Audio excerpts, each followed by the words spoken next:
Okay, Chapter 8, Playing Thief. This day was the longest one to be found in the almanac. It was longer than all the line of railroad from Maine to Indiana and back again. Dotty shut her lips together and suffered in silence. But when the afternoon was half spent, it suddenly occurred to her that if she did not go home, she should die. Soldiers had died of homesickness, for she had heard her father say so.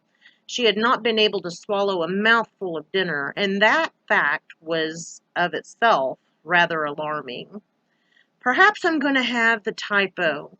Anyway, my head aches. Besides, my papa didn't say I mustn't go home. He said I must finish my visit, and I have. Oh, I've finished that all up, ever and ever and ever so long ago. She and Madeline went out again to breathe. Mrs. Rosenberg, giving her daughter a warning glance from the doorway, which meant, "Be watchful, Mandy," for the look of fixed despair on the little prisoner's face gave the woman some anxiety lest she should try to escape. The unhappy child walked on in silence, twisting a lock of her front hair and looking up at the sky. A few soft snowflakes were dropping out of the clouds. Every flake seemed to fall on her heart. Winter was coming. It was a gray, miserable world, and she was left out in the cold. She remembered that she had been happy once, but that was ages ago. It wasn't likely she should ever smile again, and as for laughter, she knew that was over with her forever. Susie and Prudy were at home making bookmarks and cologne mats. They could smile, for they hadn't run away. I shouldn't think my mama'd care if I went in at the back door, thought Dotty meekly. If she locks me out, I can lie down on the steps and freeze. But the question was how to get away from Madeline, who had her in charge like a sharp-eyed sheriff. "That's the street I turn on to go to my house, isn't it, Lena?" asked she quietly. "I shan't tell you, Dotty Dimple. Why do you ask?" "'Cause I'm going home. I'm sick. Goodbye." "But you mustn't go a step, Dotty Dimple." "Yes, I shall. You're not my mamma, Lena Rosenberg. You mustn't tell me what to do." "Well, I'm going everywhere you go, Dotty, but I shan't say whether it's the way to your house or the way to Boston, and you don't know." Dotty was not to be so easily baffled. "I don't know myself, Lena Rosenberg, but if you're so mean as to not tell, I can ask somebody else that will tell. Don't you see?" This was a difficulty which Lena had not provided for. She was very sorry Dotty had come out to breathe. Very soon they overtook a lady who pointed out the right street to Dotty, and it was in an opposite direction from the one she was taking. "Now I've found out, Miss Rosenberg, and you can't help yourself." "Well, I shall go with you, Dotty, just the same. I shall go right up to your house and tell your mother you've run away again." It was very disagreeable to Miss Dimple to be pursued in this way, but she put on an air of defiance. "I shouldn't think you'd want to go where you wasn't wanted, Miss Rosenberg." Lena had never intended to do such a thing. She had not courage enough. "Oh dear, what shall I do to make you go back with me? My mother'll scold me awfully for letting you get away." "Well, there, you've got the dreadfulest mother, Lena, and I'm real sorry, but it's no use to tease me. I wouldn't go back, not if you should cut me up into little pieces as big as a cent." Lena was ready to fall upon her knees right on the pavement. She offered Dotty paper dolls enough to people a colony. But Miss Dimple was as firm as a rock. Now her face was once set towards home. Lena turned on her heel and slowly walked away. Dotty called after her. "Here, Lena, now you've told an awful story. You said you'd go to my house and tell my mother I'd run away again, and now you don't dare go. So you've told an awful wicked story." With this parting thrust at her tormentor, Dotty turned again to the misery of her own thoughts. Her home was already in sight, but the uncertainty as to her reception there made her little feet falter in their course. Her head sank lower and lower till her chin snuggled into the hollow of her neck and her eyes peered out keenly from under her hat to make sure no one was watching. There was a dooryard on one side of the house. She touched the gate latch as gently as if it had been a loaded gun, and crept noiselessly along to the side door. Here she paused. Her heart throbbed loudly, but in spite of that, she could hear Nora walking about and rattling the covers of the stove as she put in coal. Dottie's courage failed. What if Nora should make believe she didn't know her and shut the door in her face? I can't see Nora and hear her say, "What strange little girl is this? It looks like our Alice, but it can't be any such a child. No, I can't see anybody. I've finished my visit. I have a right to come home, but perhaps they won't think so. I feels if I wasn't half so good as tea grounds or coffee grounds or potato skins," continued she with a pang of despair. "I know what I'll do. I'll go down cellar. That's where the rats stay. And if I am bad, I hope I'm as good as a rat, for I don't bite." One of the cellar windows had been left out in order to admit coal. Through this window crept Dotty, regardless of her white stockings and crimson dress. When she had fairly got her head through the opening and was no longer afraid of being seen, she breathed more freely. "Here I am. Not a bit of me out, but I must go on my tipsy toes, or they'll hear me and think it's a bubbler." There was quite a steep hill to walk over, and she found it anything but a path of roses. Once or twice she stumbled and fell upon her hands and knees. "Seems to me," said she, drawing out her foot, which had sunk above the ankle in coal, "seems to me I have as many feet as a caterpillar." But she kept on down the hill of difficulty till she reached solid ground. It was not a very cheerful apartment, that is certain. The light had much difficulty in getting in at the little windows, and when it did fight its way through, it was not good for much. It was a gloomy light, and it looked as if it had had a hard time. Dotty went up to the furnace for comfort. It was a tall black thing, doing its best to give warmth and cheer to the rooms upstairs, but it was of no use to the cellar. It was like some brilliant people who shine in society but are dull and stupid at home. Dotty opened the furnace door and tried to warm her cold fingers. "Why, my hands are as black as a sip," sighed she, as if she could have expected anything else. There did not seem to be one ray of hope in her little dark soul. She had no tears to shed.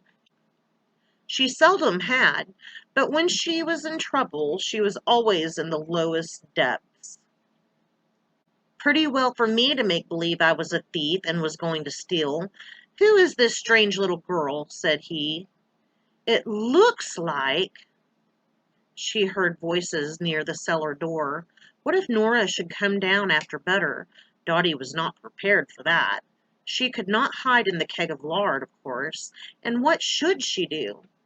"My head is tip side up. I can't think." Then she began to wonder how long she could live down there, in case she was not discovered. "I suppose I could climb up on the swing shelf and sleep there nights.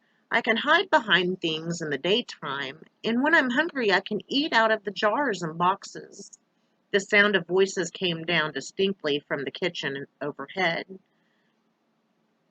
Dotty crouched behind an apple barrel and listened. Grandma Reed was talking to Mrs. Parlin, who seemed to be in another room. "Mary, my glasses are gone this time," said she. "If little Alice were only here, I should set her to hunting." "She don't know I'm in the house this minute," thought Dotty. "Oh, under the house, dear me." With that, she walked softly up the stairs and listened at the door latch, for the sound of her grandmother's voice was encouraging, and Dotty, in her loneliness, longed to be near the dear people of the family, even if she could not see them. "Edward," said her mother, what music there was in her voice. "If you're going after that dear child, you'd better take a shawl to wrap her in, for it's snowing fast. And be sure to tell her we love her dearly, every one of us, and don't believe she will ever run away again." Oh, was her papa going after her? Did they love her after all? Were they willing to keep her in the house? Dotty opened the door before she knew it. "Oh, mamma, mamma!" cried she, rushing into her mother's arms. "Why, Dotty, you darling child, where did you come from?" exclaimed Mrs. Parlin in great surprise, kissing the little dirty girl and taking her right to her heart, in spite of the coldest. "If you'll let me stay at home," gasped Dotty, "if you'll let me stay at home, I'll live in the kitchen and won't go near the table." "Where did you come from?" said Mr. Parlin, kissing a clean place on Dotty's black face and laughing under his breath. "I came through the cellar window, papa." "Through the cellar window, child?" "Yes, papa. I didn't suppose you'd care." "Care? My dear, your mother is the one to care. Just look at your stockings." "There was coal there, thrown in," said Dotty with a quivering lip, "and I had to walk over it and under it and through it. Was my little daughter afraid to come in by the door? I didn't know's you wanted me, papa." "I thought you'd say, 'What strange child is this?'" Mr. Parlin, looking at the black streaks on Dotty's woeful face, found it very difficult to keep from laughing. A strange child she appeared to be, certainly. "But I got my visit all finished up, and ever so long ago." "You really chose to come back to us, my dear?" "Oh, papa, you don't know. Did you think, did you suppose—" Here Dotty broke down completely, and seizing her father's shirt bosom in both her grimy hands, she buried her face in it and sprinkled it with tears of ink. There was great surprise throughout the house when Dotty's arrival became known. "We didn't know how to live without you any longer," said Prudy, "and tomorrow, Thanksgiving Day." "But I never should have come up," said Dotty. "If I hadn't heard Mama talk about loving me just the same, I never could have come up." "Excuse me for smiling," said Prudy, "but you look as if you had fallen into the inkstand. It is so funny." Dotty was not at all amused herself, but after she was dressed in clean clothes, she felt very happy and enjoyed her supper remarkably well. The thought that they didn't know how to live without her gave a relish to every mouthful. It was a delightful evening to the little wanderer. The parlor looked so cheerful in the rosy firelight that Dotty thought she would like to kiss every single thing in the room. It was unpleasant out of doors, and the wind blew as if all the people in the world were deaf and must be made to hear. But Dotty did not mind that. She looked out the window and said to Prudy, "Seems as if the wind had blown out all the stars, but no matter, is it? It's all nice in the house." Then she dropped the curtain and went to sit in her mother's lap. Not a word of reproach had been uttered by anyone yet, for it was thought the child had suffered enough. "Mamma," said Dotty, laying her tired head on her mother's bosom, "don't you think I'm like the prodigal's daughter? Yesterday I felt a whisper way down in my mind. I didn't hear it, but I felt it, and it said, 'You mustn't disobey your mamma. You mustn't play with Lena Rosenberg.'